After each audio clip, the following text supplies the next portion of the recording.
le masque du démon. Le masque du démon, c'est un masque avec des grosses pointes.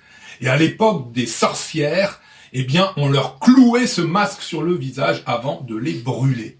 Et là, on suit l'histoire de deux médecins qui se rendent à un congrès en Transylvanie, ou un pays comme ça, et leur carrosse va tomber en rade, une roue va se casser, et ils vont se retrouver en plein dans l'antre de la sorcière qui va ressusciter et se mettre à attaquer les gens du château.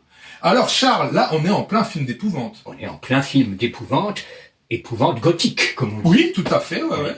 Réalisé par Mario Bava, grand maître, qui a été un excellent directeur photo, dans les années 50, avec de grands réalisateurs, Mario Monicelli, qui sera même co-réalisateur, alors on n'est pas toujours sûr, à la fin des années 50, de plusieurs films de qualité, Fred Hart, Les Vampires, Kaltiki, Jacques Tourneur, La Bataille de Marathon, Raoul Walsh, Esther et le Roi, et qui donc passera à la réalisation avec cette coproduction franco-italienne, La Maschera del Demonio, produite par le comptoir français du film. Bravo à la France d'avoir contribué, inspiré, écrit par Ennio de Concini, très grand scénariste italien, qui a travaillé avec la plupart des grands metteurs en scène. Il fera encore Salon Kitty, c'est peut-être pas un chef-d'œuvre, mais enfin bon. Et donc, on a là quelque chose de très très très fort, plus ou moins inspiré très librement d'une nouvelle de l'écrivain russe Gogol. D'accord. Alors souvent, les premiers films chez un réalisateur, souvent ce sont leurs chefs-d'œuvre. Et là, une fois de plus, premier film de Mario Bava, et là, il casse la baraque. Oui. Alors là, il nous sort un chef-d'œuvre où on reste bouche bée durant les 45 premières minutes. On verra que la fin du film est un peu moins bonne, mais alors la première heure, l'introduction, la première scène, mais pour moi c'est une des plus belles scènes de l'histoire du cinéma. C'est ah oui, absolument. Alors un film iconique, doublement iconique, Mario Bava, mais aussi pour sa vedette féminine, inconnue à l'époque. Barbara Steele, qui avait quelques petits rôles, voire des apparitions dans des productions anglaises. Elle a joué dans Les 39 marches, un remake d'Hitchcock de Ralph Thomas, par exemple, et qui là va devenir peut-être la seule femme iconique du cinéma fantastique. Alors que des hommes, il y en a pas mal, Ouais, t'avais parlé de Barbara Shelley un petit peu pour la mère, mais vraiment la figure iconique du cinéma fantastique, c'est Barbara Steele. Absolument. L'incarnation de la sorcière sur Terre, c'est Barbara Steele. Ses grands yeux expressifs, sa chevelure chatoyante, enfin vraiment. Alors, contrairement à ce que certains peuvent penser, elle ne fera que quelques films fantastiques, 5 ou 6, Les Amants d'Outre-Tombe, Danse macabre, La sorcière sanglante, et tournera en parallèle avec de grands réalisateurs. 8 et demi de Fellini, ou alors des films plus distrayants, Le Monocle riz jaune de Georges Lautner avec Paul Meurice, pour citer ça. Plus tard, on la verra chez Yves Boisset dans La clé sur la porte, dans La petite de Louis Malle, sur La maison close, donc, et chez Cronenberg. Oui, où là, elle joue un retour, enfin, Cronenberg a dû se faire plaisir. Dans Frisson. Puisque, dans Frisson, elle joue un rôle, effectivement. Donc, elle est extraordinaire, c'est vraiment marquant, elle est marquante, on peut pas l'oublier. Elle est expressive, cette femme. Enfin, c'est vraiment un plaisir de la voir jouer. Alors, vraiment, Charles, ce qui nous dérange en général chez les réalisateurs italiens, c'est que, fantastique, cinéma extrême, c'est qu'ils ont toujours tendance à mettre de côté la direction d'acteur. Ils sont souvent extraordinaires sur la technique, l'innovation, etc. Mais alors, le jeu des acteurs est complètement fade. Et là, pas du tout. Non, parce que les autres ne sont pas en reste. Donc les deux docteurs dont tu parlais sont des acteurs intéressants, ils ne sont pas des stars, enfin du moins le plus ancien, l'aîné si je puis dire, Andrea Cecchi, avait une carrière assez riche dans les fins des années 30 comme séducteur, une espèce d'Alain Delon de l'époque. Leçon de chimie à 6 heures, un charmant film scolaire avec Alida Valli, toute jeune. L'autre, c'est John Richardson, alors lui plus dans les séries B, il fera de la ramère d'ailleurs aussi, pas de rôle palpitant, mais il est très bon. Oui, ils sont tous très bons, mais particulièrement là, ce couple de médecins, ces deux médecins, ils ont un jeu. Moi, ce que j'ai vraiment apprécié, c'est que j'ai retrouvé cette classe, cette finesse qu'on a souvent chez les Anglais. Ils ont une manière de se tenir, une Ouais. manière de parler avec des doublages en français. Ouais. Quel bonheur de retrouver les anciennes voix Ah oui. mythiques Oui. du cinéma. Ouais, je voulais juste dire qu'Andrea Cecchi, nous l'avons traité, enfin si je puis dire, c'était le gérant de l'hôtel dans le diabolique Dr Mabuse. Ah bah ça, Et il retournera chez Bava dans la ruée des Vikings, puisque Bava, comme beaucoup de ses collègues, ne fera pas que du fantastique. Il touchera Ouais. presque à tous les genres. moi je dirais malheureusement, parce Ouais. que ces réalisateurs qui touchent à tout, au final, c'est un peu dommage, parce que souvent c'est un peu bâclé. Ouais. Voilà, bon, heureusement, il nous aura sorti d'autres chefs-d'œuvre, hein, Ouais. comme Six femmes pour l'assassin, ou quelques autres films, Le corps et le fouet, bon bref. Il nous aura sorti quand même 4-5 très bons films. Oui, oui, oui, oui, oui, absolument. Mais il y a aussi des films, malheureusement, qu'il aurait mieux fait de pas Il a faire. même fait des westerns, hein, des westerns spaghetti, Arizona Bill. Ouais, bah, on les retiendra pas, malheureusement. Il a fait un pseudo James Bond, un film fantastique qui se passe sur une autre planète. Bon, c'est pas délire. Hein. Bon, l'espion qui venait du surgelé, déjà Déjà le titre, Ouais. on est mal, quoi. Hein, donc Ouais. voilà. Bon, après, c'est les Italiens, ils ont un peu ce Ouais. défaut, là. Absolument, absolument. Quantité plus que la qualité. Quantité. Mais en tout cas, le masque du démon, c'est vraiment à montrer dans les écoles de Oui, cinéma. ouais. Alors, on va pas s'attarder à passer une heure à vous raconter tout ce qu'il y a d'extraordinaire dans la technique de ce film. Il y aurait chaque séquence à analyser. Chaque séquence est à analyser. Ouais. Moi, je dirais simplement que les plans séquences. Alors, les plans séquences, aujourd'hui, c'est facile. On a des stabilisateurs, on bouge la caméra comme on veut. Ça C'était pas le cas à l'époque. À l'époque, c'était pas le cas. Ils nous les faisaient encore à l'ancienne, avec les rails et tout. Et souvent, à cette époque-là, quand on voit les travelling, ben, ça bouge. C'est pas toujours mais alors là, on a un balai. C'est un balai entre des mouvements Oui. de caméra, la lumière, le clair-obscur, les décors de studio fabuleux. La scène de la grotte. est Et les mouvements de extraordinaire. caméra, Ouais. le chêne de la grotte Oui, extraordinaire. Il y a des plans séquences, il y en a au moins 5 ou 6 qui sont fabuleux. Ouais, absolument.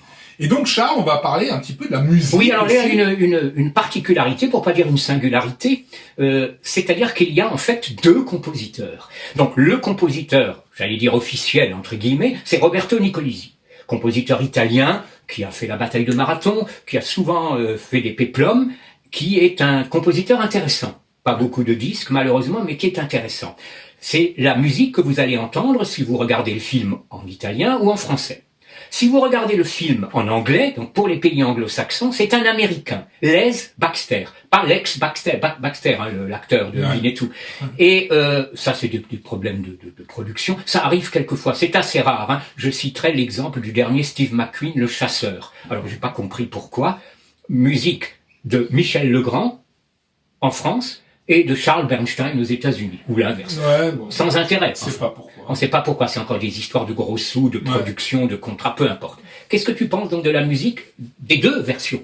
Très, très, très intéressant, très, très, très révélateur. On a d'une part, comme tu l'as dit, Charles, on va dire la version européenne contre la version... On va dire la version officielle, oui.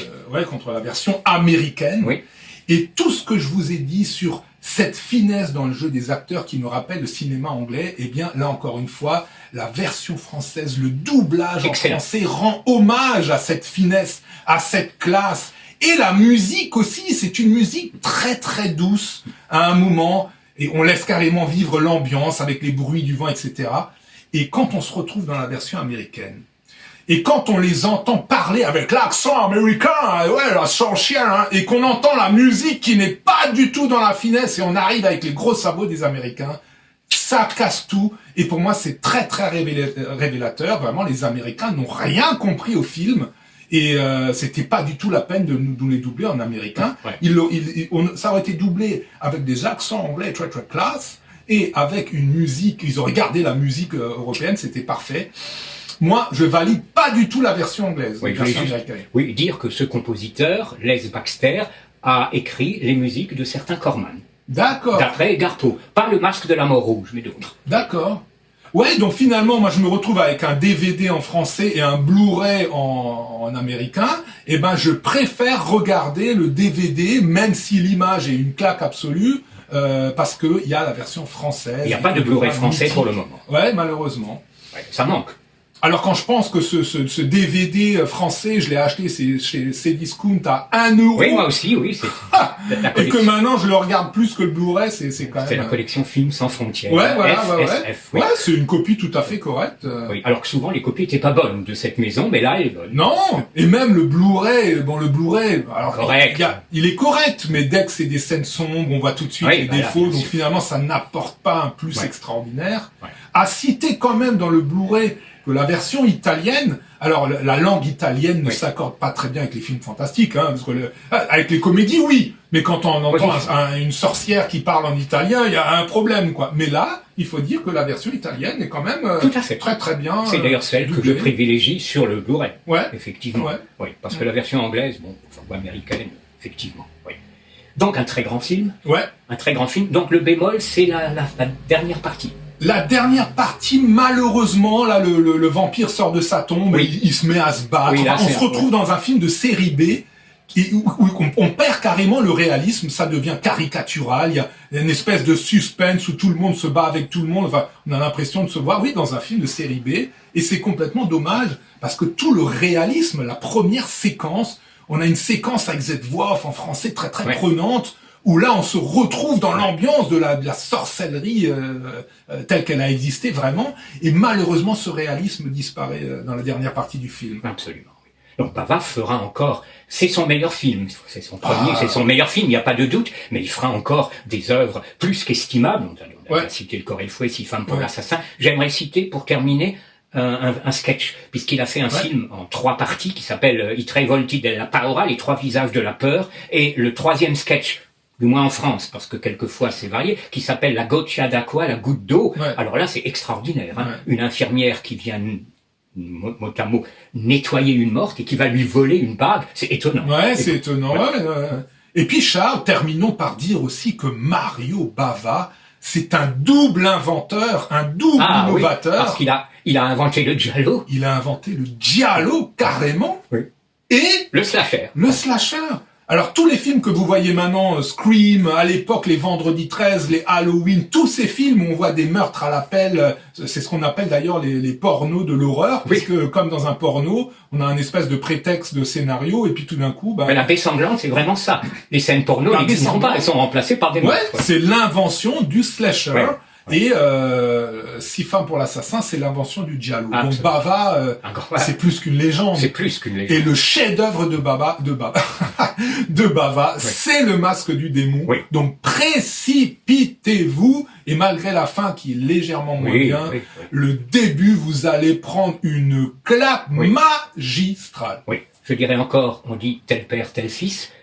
Le fils de Mario Bava, Lamberto Bava, n'est pas du tout à la hauteur. Alors, il a été son assistant sur les derniers films, et il a réalisé des films, je citerai juste, plus connus, entre guillemets, Démon. Alors, du grand guignol, du n'importe quoi grand guignol. Ça va 2 minutes, ça va 5 minutes, mais pas sur 2 fois 1h30.